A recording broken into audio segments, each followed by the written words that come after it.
जय श्री राम। श्लोक संख्या 29। इस प्रकार अभेद भाव से साधन करने वाले सांख्य योगी के ध्यान का और उसके फल का वर्णन करके अब उस साधक के व्यवहार काल की स्थिति का वर्णन करते हैं। सर्वभूतस्थ मात्मानं सर्वभूतानि चात्मनि इक्षते योग युक्तात्मा सर्वत्र समदर्शनः। सर्वभूतस्थ मात्मानं सर्वभूतानि चात्मनि इक्षते योग युक्तात्मा सर्वत्र समदर्शनः। सर्वव्यापी अनंत चेतन में एक ही भाव से स्थिति रूप योग से युक्त आत्मा वाला तथा सब में संभाव से देखने वाला योगी आत्मा को संपूर्ण भूतों में स्थित और संपूर्ण भूतों को आत्मा में कल्पित देखता है। प्रश्न है कि योग युक्तात्मा पद किसका वाचक है? उत्तर है सच्चिदानंद निर्गुण निराकार ब्रह्म में जिसकी अभिन्न भाव से स्थिति हो गई है। ऐसे ही ब्रह्मभूत योगी का वाचक यहाँ योग युक्तात्मा पद है। इसी का वर्णन 5वें अध्याय के 21वें श्लोक में ब्रह्म योग युक्तात्मा के नाम से तथा 5वें के 24वें, 6ठे के 27वें और 18वें के 54वें श्लोक में ब्रह्मभूत के नाम से हुआ है। दूसरा प्रश्न है कि ऐसे योगी का सब में संभाव से देखना क्या है? उत्तर है 5वें अध्याय के 18वें और इसी अध्याय के 32वें श्लोकों में ज्ञानी महात्मा के समदर्शन का वर्णन आया है। उसी प्रकार से यह योगी सबके साथ शास्त्रानुकूल यथा योग्य सद्व्यवहार करता हुआ नित्य निरंतर सभी में अपने स्वरूप भूत एक ही अखंड चेतन आत्मा को देखता है। यही उसका सब में संभाव से देखना है। प्रश्न है, आत्मा को सब भूतों में स्थित और सब भूतों को आत्मा में कल्पित देखना क्या है? उत्तर है एक अद्वितीय सच्चिदानंद घन परब्रह्म परमात्मा ही सत्य तत्व है। उनसे भिन्न यह संपूर्ण जगत कुछ भी नहीं है। इस रहस्य को भली भांति समझकर उनमें अभिन्न भाव से स्थित होकर जो स्वप्न के दृश्य वर्ग में स्वप्न दृष्टा पुरुष की भांति चराचर संपूर्ण प्राणियों में एक अद्वितीय आत्मा को ही अधिष्ठान रूप से परिपूर्ण देखना है। अर्थात एक अद्वितीय आत्मा ही इन सबके रूप में दिख रहा है। वास्तव में उनके सिवा अन्य कुछ है ही नहीं। इस बात को जो भली भांति अनुभव करना है, यही संपूर्ण भूतों में आत्मा को देखना है। इसी तरह जो समस्त चराचर प्राणियों को आत्मा में कल्पित देखना है, यानी जैसे स्वप्न से जगा हुआ मनुष्य स्वप्न के जगत को या नाना प्रकार की कल्पना करने वाला मनुष्य कल्पित दृश्यों को अपने ही संकल्प के आधार पर अपने में देखता है, वैसे ही देखना संपूर्ण भूतों को आत्मा में कल्पित देखना है। इसी भाव को स्पष्ट करने के लिए भगवान ने आत्मा के साथ सर्वभूतस्थम विशेषण देकर आत्मा को भूतों में स्थित देखने की बात कही, किंतु भूतों को आत्मा में स्थित देखने की बात न कहकर केवल देखने के लिए ही कहा।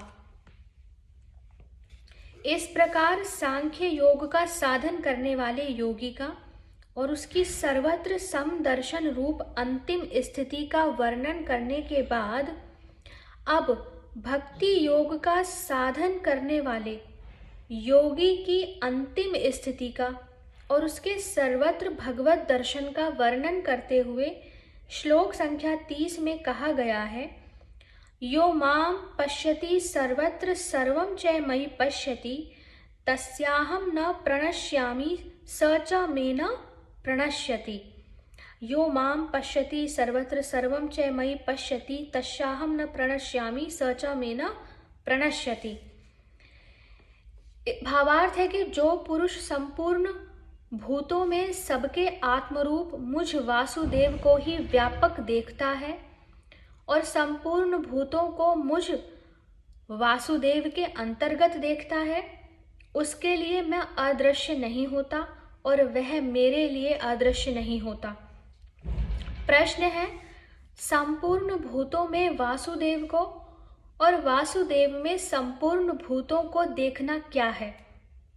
उत्तर है, जैसे बादल में आकाश और आकाश में बादल है, वैसे ही संपूर्ण भूतों में भगवान वासुदेव हैं और वासुदेव में संपूर्ण भूत हैं।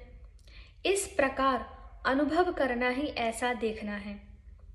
प्रश्न है, ऐसा देखना कार्य कारण की दृष्टि से है या व्याप्य व्यापक की अथवा आधेय आधार की दृष्टि से? उत्तर है, सभी दृष्टियों से ऐसा देखा जा सकता है, क्योंकि बादलों में आकाश की भांति भगवान वासुदेव ही इस संपूर्ण चराचर संसार के महाकारण हैं। वही सब में व्याप्त हैं और वही सबके एकमात्र आधार हैं। इसलिए कारण, व्याप्तता और आधार तीनों ही बातें आ गई।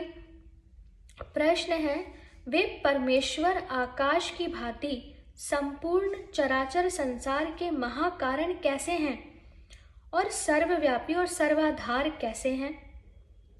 उत्तर है, तैत्तरीय उपनिषद में कहा गया है, आकाशाद दायु वायुरग्नि अग्निरापः। इस श्रुति के अनुसार आकाश से वायु, वायु से तेज और तेज से जल रूप बादल की उत्पत्ति हुई। आकाश पंच महाभूतों में पहला और इन सब का कारण है। इसकी उत्पत्ति का मूल कारण परंपरा से प्रकृति है। प्रकृति ही परमेश्वर की अध्यक्षता में सबकी रचना करती है और वह प्रकृति परमेश्वर की एक शक्ति विशेष है, इसलिए यह परमेश्वर से भिन्न नहीं है। इस दृष्टि से संपूर्ण चराचर जगत उन्हीं से उत्पन्न होता है, अतएव वे ही इसके महाकारण हैं। भगवान ने स्वयं भी कहा है, अहम सर्वस्य प्रभवो मत्तः सर्वं प्रवर्तते। 10वें अध्याय का 8वां श्लोक, मैं सबको उत्पन्न करने वाला हूँ और मेरे सकाश से ही सब चेष्टा करते हैं। इसी प्रकार जैसे आकाश बादलों के सभी अंशों में सर्वथा परिपूर्ण व्याप्त है, वैसे ही परमेश्वर समस्त चराचर संसार में व्याप्त हैं। मया तत्मिदं सर्वं जगदव्यक्त मूर्तिना। 9वें अध्याय का 4था श्लोक, मुझ अव्यक्त मूर्ति परमात्मा से यह सारा जगत व्याप्त है। और जैसे बादलों का आधार आकाश है, आकाश के बिना बादल रहे ही कहाँ? एक बादल ही क्यों, वायु, तेज, जल आदि कोई भी भूत आकाश के आश्रय बिना नहीं ठहर सकता। वैसे ही इस संपूर्ण चराचर विश्व के एकमात्र परम आधार परमेश्वर ही हैं। प्रश्न है कि समस्त जगत में भगवान के साकार रूप को और भगवान के साकार रूप में समस्त जगत को कैसे देखा जा सकता है? जिस प्रकार एक ही चतुर बहरूपिया नाना प्रकार के वेश धारण करके आता है और जो उस बहरूपिये से और उसकी बोलचाल आदि से परिचित है, वह सभी रूपों में उसे पहचान लेता है, वैसे ही समस्त जगत में जितने भी रूप हैं सब श्री भगवान के ही वेश हैं। हम उन्हें पहचानते नहीं हैं, इसी से उनको भगवान से भिन्न समझकर उनसे डरते सकुचाते हैं तथा उनकी सेवा नहीं करना चाहते। जो समस्त जगत के सब प्राणियों में उनको पहचान लेते हैं, वे चाहे वेश भेद के कारण बाहर से व्यवहार में भेद रखें, परंतु हृदय से तो उनकी पूजा ही करते हैं। हमारे पिता या प्रियतम बंधु किसी भी रूप में आवें, यदि हम उन्हें पहचान लेते हैं तो फिर क्या उनके सेवा सत्कार में कुछ त्रुटि रखते हैं? इसलिए गोस्वामी तुलसीदास जी महाराज ने कहा है, सिए राम मैं सब जग जानी, करऊं प्रणाम जोरि जुग पानी। जैसे श्री बलदेव जी ने व्रज में बछड़ों, गोप बालकों और उनकी सब सामग्रियों में श्री कृष्ण के दर्शन किए थे, और जैसे व्रज गोपियां अपनी प्रेम की आंखों से सर्वदा और सर्वत्र श्री कृष्ण को देखा करती थी, वैसे ही भक्त को सर्वत्र भगवान श्री कृष्ण, राम, विष्णु, शंकर, शक्ति आदि जो स्वरूप जिसका इष्ट हो, उसी भगवान के साकार स्वरूप के दर्शन करने चाहिए। यही भगवान के साकार रूप को समस्त जगत में देखना है। बहुत सुंदर व्याख्या, बहुत सुंदर। इसी प्रकार जैसे अर्जुन ने भगवान श्री कृष्ण के दिव्य शरीर में, यशोदा मैया ने बालक रूप भगवान श्री कृष्ण के मुख में, और भक्त काक भुषुंडी जी ने भगवान श्री राम के उदर में समस्त विश्व को देखा था, वैसे ही भगवान के किसी भी स्वरूप के अंतर्गत समस्त विश्व को देखना चाहिए। यही भगवान के सगुण रूप में समस्त जगत को देखना है। प्रश्न है, उसके लिए मैं अदृश्य नहीं होता और वह मेरे लिए अदृश्य नहीं होता, इस कथन का क्या अभिप्राय है? उत्तर है, पहले प्रश्न के उत्तर के अनुसार जो समग्र जगत में भगवान को और भगवान में सब जगत को देखता है, उसकी दृष्टि से भगवान कभी ओझल नहीं होते और वह भगवान की दृष्टि से कभी ओझल नहीं होता। अभिप्राय यह है कि सौंदर्य, माधुर्य, ऐश्वर्य, औदार्य आदि के अनंत समुद्र रसमय और आनंदमय भगवान के देव दुर्लभ सच्चिदानंद स्वरूप के साक्षात दर्शन हो जाने के बाद भक्त और भगवान का संयोग सदा के लिए अविच्छिन्न हो जाता है।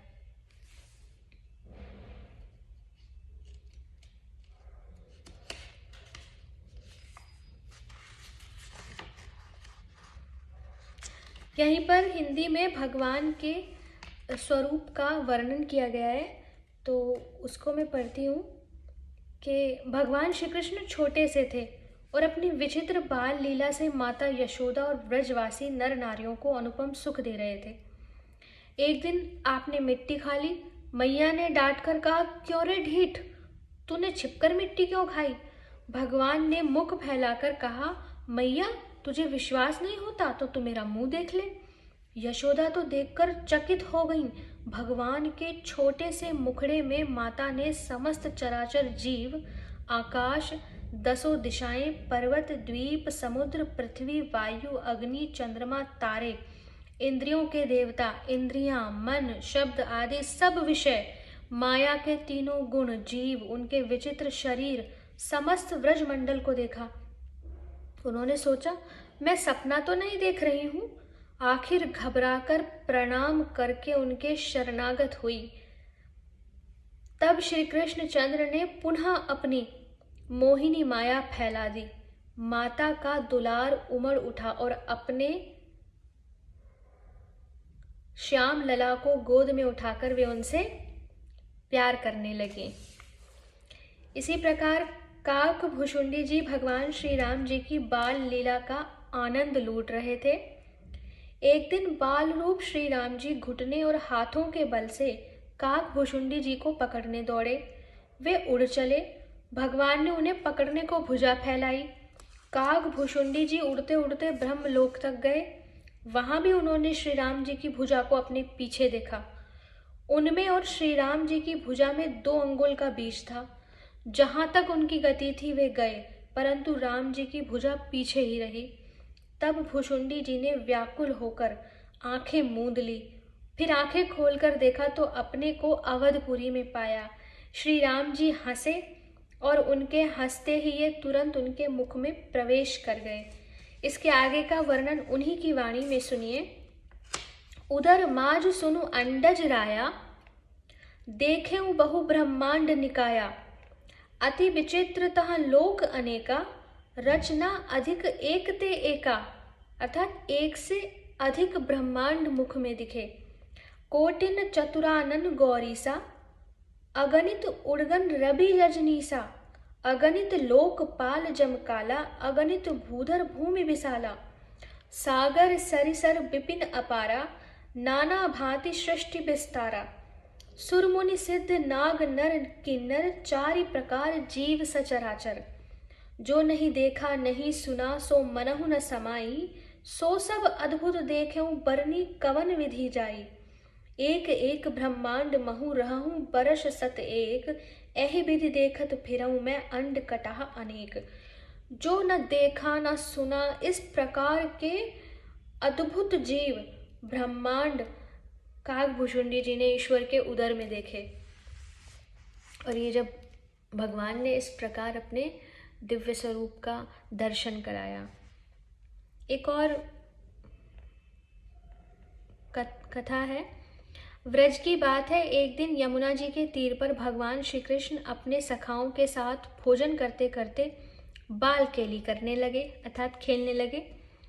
कमर के कपड़े में बांसुरी खोस ली, बाई बगल में सींग और बेंत दबा ली, अंगुलियों की संधियों में नींबू आदि के अचार दबा लिए, हाथ में माखन भातर का कौर ले लिया और सबके बीच खड़े होकर और हंसी की बातें कहकर स्वयं हंसने तथा सब सखाओं को हंसाने लगे।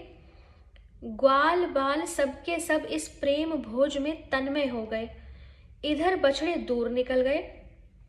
तब भगवान उन्हें खोजने के लिए वैसे ही हाथ में भोजन का कौर लिए दौड़े। ब्रह्मा जी इस दृश्य को देखकर मोहित हो गए। उन्होंने बछड़े और बालकों को हर लिया। ब्रह्मा जी का काम जानकर ग्वाल बालों और बछड़ों की माताओं को संतुष्ट रखने तथा ब्रह्मा जी को छकाने के लिए भगवान स्वयं वैसे के वैसे बछड़े और बालक बन गए। जिस बछड़े और बालक का जैसा शरीर, जैसा हाथ पैर, जैसे लकड़ी, जैसा सींग, बांसुरी या छींका था, जैसे गहने कपड़े थे, जैसे स्वभाव, गुण, आकार, अवस्था, नाम आदि थे, जैसा जिसका आहार विहार था, वैसे ही बनकर सब जगत हरिमय है, इस बात को सार्थक कर दिया। श्री बलदेव जी ने पहले कुछ नहीं समझा। फिर जब उन्होंने देखा कि ग्वाल बालाओं की माताओं का अपने बच्चों पर पहले से बहुत अधिक स्नेह बढ़ गया है, क्योंकि वो तो स्वयं ईश्वर हैं, और जिन्होंने दूध पीना छोड़ दिया है उन बछड़ों पर भी गायें बहुत अधिक स्नेह करती हैं, तब उन्हें संदेह हुआ और उन्होंने पहचानने की नज़र से सबकी ओर देखा। तब उन्हें सभी बछड़े, उनके रक्षा करने वाले गोप बालक तथा उनकी सब सामग्रियां प्रत्यक्ष श्री कृष्ण रूप दिख पड़ी और वे चकित हो गए। आगे चलकर ब्रह्मा जी ने भी सबको श्री कृष्ण रूप ही देखा। तब उन्होंने भगवान श्री कृष्ण की स्तुति करके उनसे क्षमा मांगी। बहुत सुंदर लीलाएं। श्लोक संख्या 30 की आधी व्याख्या से हम आगे की वीडियो में पढ़ेंगे। हरे कृष्णा।